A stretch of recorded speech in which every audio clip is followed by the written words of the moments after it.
Viral pemotor kesal tarik polisi lalu lintas di Palembang, ditegur tak pakai helm. Viral di sosial media aksi seorang pria pengendara motor di Palembang yang marah hingga menarik tangan polisi lalu lintas. Dalam potongan video yang beredar, seorang pria berkaos merah, celana jeans pendek dan menggunakan helm di kepalanya terlihat sedang meluapkan emosinya kepada seorang polisi lalu lintas. Pria tersebut tak segan menarik hingga tubuh polisi tersebut terdorong ke arahnya. Terlihat pula gerak pria tersebut yang terlihat menunjukkan kekesalannya langsung ke polisi tersebut. Sementara polisi terlihat tak berupaya melawan namun berusaha melawan dan terlihat tenang menghadapi emosi pemotor tersebut. Diketahui, video ini direkam oleh pengendara lain dari dalam mobil. Saat dikonfirmasi, Kasat Lantas Polrestabes, Palembang, AKBP Finan S. Paradipta mengatakan, pihaknya telah mengetahui video viral itu.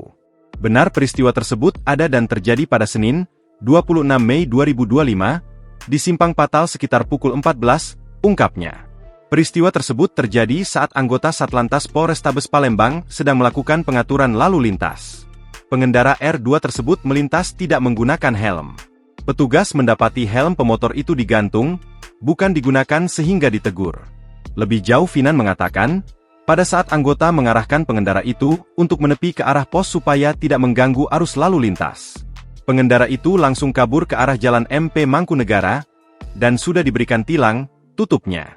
Download Tribun X sekarang, menghadirkan lokal menjadi Indonesia.